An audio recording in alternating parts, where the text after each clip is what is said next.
ஒரு first time film மேக்கருக்கு இன்டர்மிஷனை crack பண்ணுறதுன்றது எவ்வளோ ஒரு ப்ரெஷராக இருக்குது? இன்டர்வல் வந்துட்டு இந்தியன் ஃபிலிம்ஸோட ஒரு ஒரு ஒரு பியூட்டி. ஆக்சுவலாக அது பேர் இன்டர்வல் பிளாக். இன்டர்வல் சீனை விட இன்டர்வல் பிளாக்னா என்னென்னா அந்த ஒரு 20 minutes அது கதை ரொம்ப பயங்கரமாக சூடு பிடிச்சி ஒருன்னு போய் நிற்கணும்.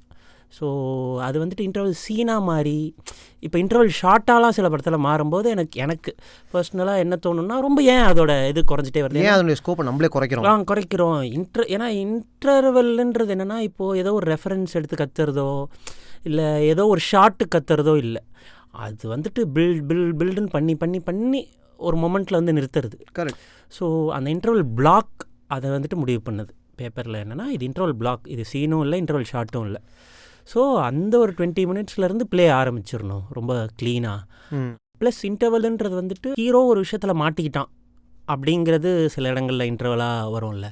பட் எனக்கு என்னென்னா ஹீரோ பிரச்சனைன்னு தெரிஞ்சு போய் ஒரு இடத்துல காலை வைக்கிறான், ஹீரோ புலிக்கிட்ட மாட்டிக்கிட்டானா ஹீரோ போய் புலிவாலை பிடிச்சானா அப்படிங்கிற இடமா இருந்துச்சுன்னா இன்னும் நல்லா ஹீரோயிக்காக இருக்கும் அப்படின்னு நினச்சி இது பண்ணுது. ஸோ இன்டர்வல் பிளாக்காக எழுதணுன்றது தான் இதோட thought. Call 9498010101 to avail 1 month free internet. KrishiNet, India's fastest customer support. Certified by Google, trusted by Indian Air Force, Greater Chennai Police and 20,000 families.